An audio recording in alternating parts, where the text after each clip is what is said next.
Bismillahirrahmanirrahim. Elhamdülillahi Rabbil alemin. Vessalatu vesselamu ala eşrefil enbiyayı vel murselin. Nebiyyina Muhammedin ve ala alihi ve ashabihi ecma'in. Rabbi şrahli sadri ve yessirli emri. Vahlul ugdeten min lisani yefkahu kavli. Allahümme allimna ma yenfa'una. Venfa'na bima allamtana ve zidna ilmen. وأصلح لنا شأننا كله ولا تكلنا إلى أنفسنا طرفة عين. Aziz, kıymetli kardeşler, hürmetli beyler, aksakallar, değerli cemaat. Alemlerin Rabbi olan Allah'a sonsuz hamdü senalar olsun. Onun sonuncu peygamberi Muhammed sallallahu aleyhi ve selleme, onun ailesine, sahabelerine, ehli beytine ve kıyamet gününe dek onlara güzel şekilde tabi olanlara Allah'ın salavatı, selamı, hayır duası ve bereketi olsun. Hamdolsun uca Allah'a, Allah Teala bizlere 12 ayın sultanı olan mübarek Ramazan ayında yaşayıp ona ibadet etmeye müvaffak edir. Bizler için asanlaştırır. Hakikaten de Allah Teala Ramazan ayını diğer bütün aylardan üstün faziletli etmiştir. Bu ayın üstün faziletli olması en birinci Kur'an-ı Kerim bu ayda nazil olmuştur. Allah Teala buyurur: "Şehru Ramazan ellezî unzile fîhil Kur'an." Kur'an-ı Kerim Ramazan ayında nazil olmuştur. Neymiş Kur'an-ı Kerim?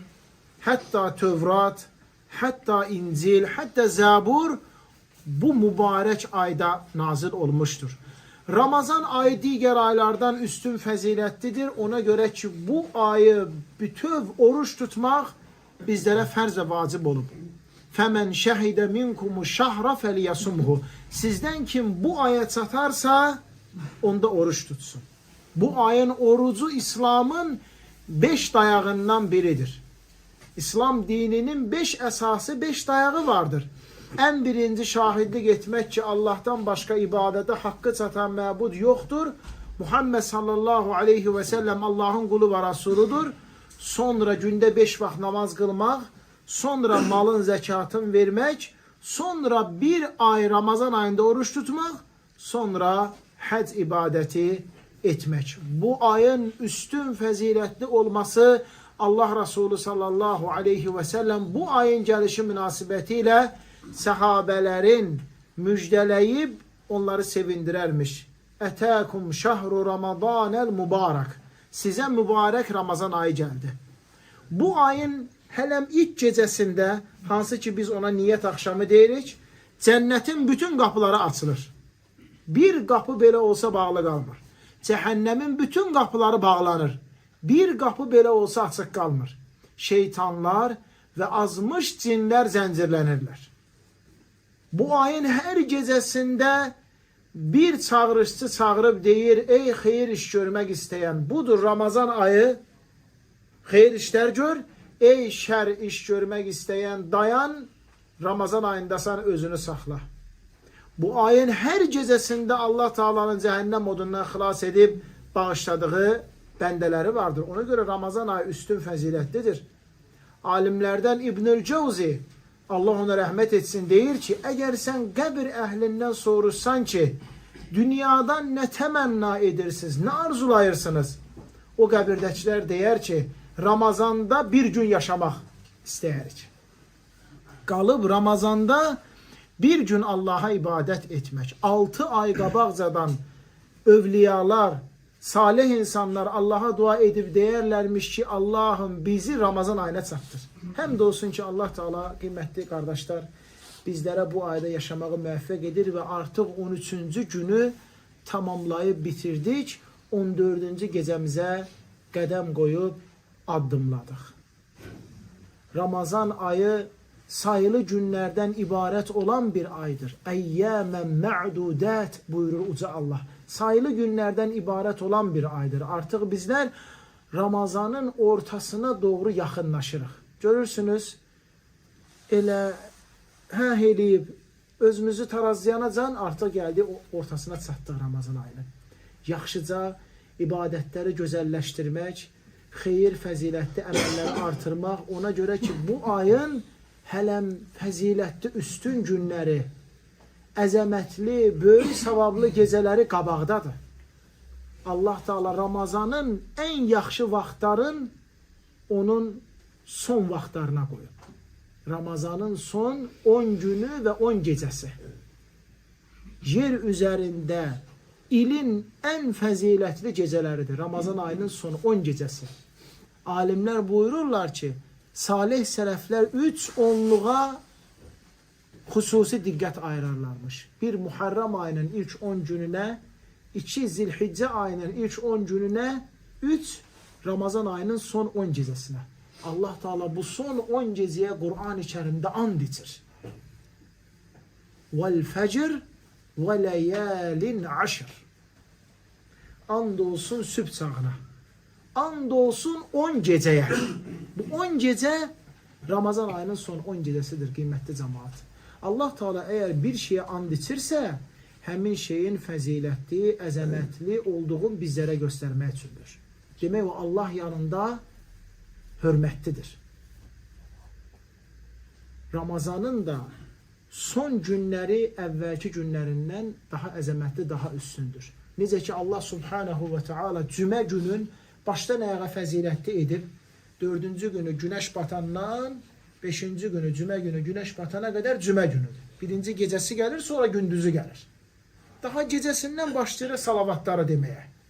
Sonra gündüz vaxtı yuyunuq, təmizlənnik, erkəndən məscidə gedirik, Kəhf surəsini oxuyuruq, cümə namazını qıllıq, xutbəyə qulaq asırıq, sadaqa veririk, salavat, digər ibadətlər. Amma cümə gününün ən fəzilətli, ən üstün vaxtı onun son saatıdır. Onun axırı ən üstün vaxtı. Arafa günü. Yer üzərində Arafa günündən üstün fəzilətli gün yoxdur. Allah Teala'nın bəndələrin ən çox cəhənnəm odundan xilas etdiyi gündür. Amma o Arafa gününün ən yaxşı, ən savabı bol vaxtı onun son saatıdır. Son yarım saatıdır. Namazlarımız təkbirdən təslimə qədər. Hamısı namazdır, elə deyilmi? Amma namazın ən üstün, ən fəzilətli vaxtı haçandır? Namazın axırında dua etdiyimiz yer. Ya Resulallah, hansı dualar daha tez qəbul olur? Allah Resulü sallallahu aleyhi ve sellem buyurur ki, gecənin axırında və namazın sonunda etdiyin dua. Ramazan da belədir, qardaşlar. Allah Teala ən yaxşı vaxtları onun sonuna qoyur. Bunun səbəbi alimlər və elm əhli deyir ki, çoxdur. Bir, ola bilsin ki, kimsə Ramazana zəif başlayıbsa, yaxşı başlanğıc eləyə bilməyibsə, axırına doğru özün gücləndirsin. Onun üçün qarşıda şans və fürsət var. 2, ola bilsin kimsə Ramazana yaxşı başlayıb, lakin 3 gündən sonra, 5 gündən sonra zəifləmə gedib. Eyb etməz. Qarşıda əzəmətli günlər və gecələr var. Orada Allah Subhanahu Taala səni müvəffəq eləyər, güclü ibadət edir. 3, insan görürsünüz Ramazan ayına 1 gün, 2 gün, 3 gün öyrənişə bilmir. Bədən oruca öyrənişincən, təravih namazların qılana qədər 1 gün, 2 gün vaxt istəyir.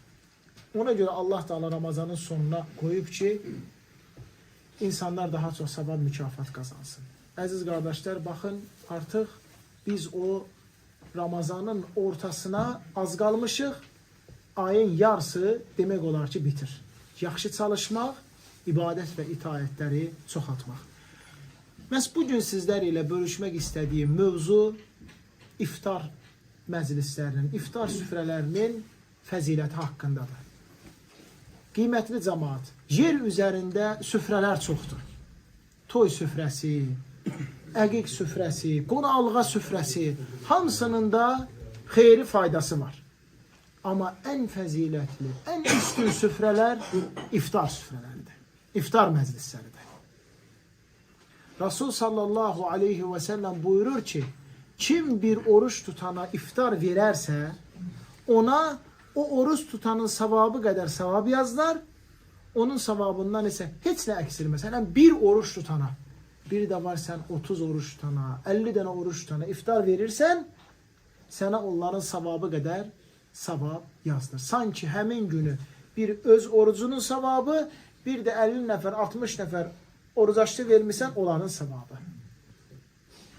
Allah Taala'nın hər iftar vaxtı cəhənnəm odundan xilas edib bağışladığı bəndələri vardır. Hər iftar vaxtı, yəni orucu açanda Allah Taala bəzi bəndələrin, qulların o vaxt bağışlayır. Ona görə də bizlər iftar vaxtı həris olmalıyıq, qardaşlarım, xeyirli, yaxşı əməllərə. Məsələn, vaxta 5 dəqiqə, 10 dəqiqə qalıb, çalış, qalx, susuz həm özünə, həm də cəmaata. Xurmadan birin öz qabağına qoy, birin qardaşının qabağına qoy. Hamısı xeyirdir. Bağışlanmaq üçün səbəbdir. Əlavə sözü söhbəti dayandır. Çünki artıq oruc açarsan, oruc açmaq vaxtıdır. Həmçinin meyvədir, doğra, bir parasını öz qabağına qoy, bir parasını qardaşının qabağına qoy. Və orucu vaxtı daxil olan kimi aç. Əlavə gözləmə.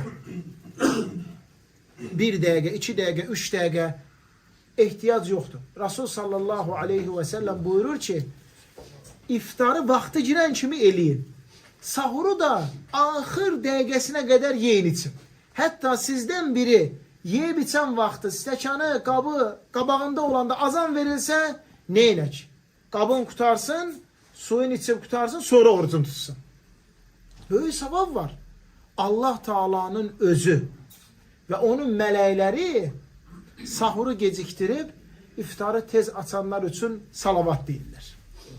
Allahın salavat deməsi, yəni həmin bəndəsi səma əhlinin yanında tərifləyir. Mələklərin salavat deməsi, Allahım onu bağışla, onu əff elə. Mənim ümmətim iftarı tez etdiyi müddətcə xeyr içərisində olacaqlar.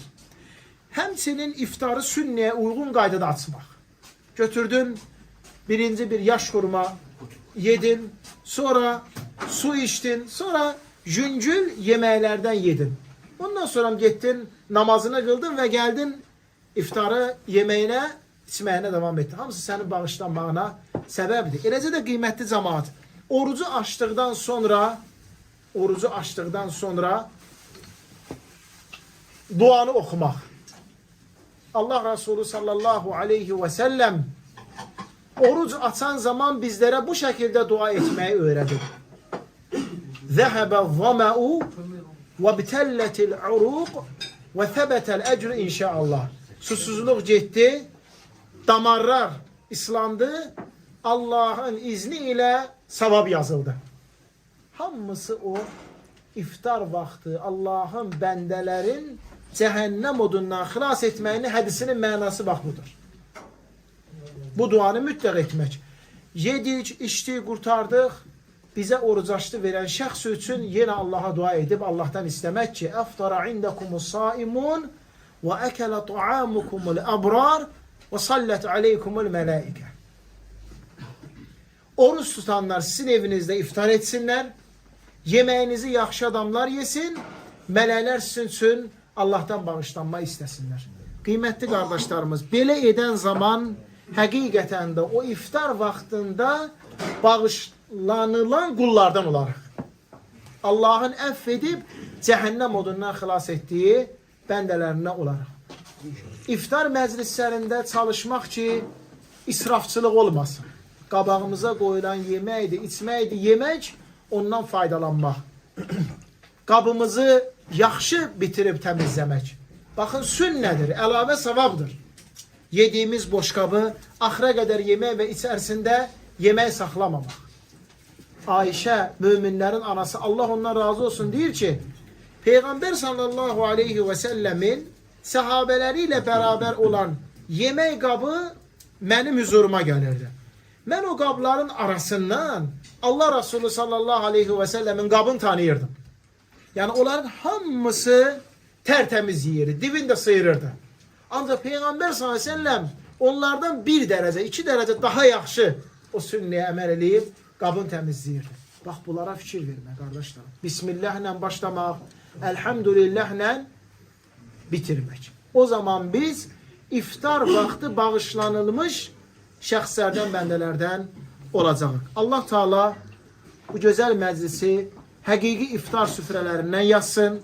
Allah subhanahu ve teala bu güzel meclisi kardeşlerin Allah için bir yere toplaşıp Allah için ayrıldığı meclislerden yazsın. Allah Teala bu iftar meclisin ilim meclislerinden yazsın. Hansı ki biz burada ilim öğrendik. Ayeler okuduk. Hadisler işittik. Alimlerimizin sözlerin yadımıza saldık. Allah Teala elə bu meclisi ilim meclislerinden de yazsın. Allah'a dua edip Allah'tan istəyirəm ki necə ki kardeşimiz bizi yedirdi, içirdi. Allah da ona cennet nimetlerinden, cennet içkilerinden içirtsin. Allah Teala her birimizi eşidip başa düşüp faydalanan ve en güzeline tabi olan kullarından etsin. Her birimizin de evine bu iftar süfrelerinden, bu iftar meclislerinden nasip etsin. Ve sallallahu ala nebiyyina Muhammed ve ala alihi ve sahbihi ve selleme teslimen kethira ila yevmiddin. Allah razı olsun. Allah razı olsun.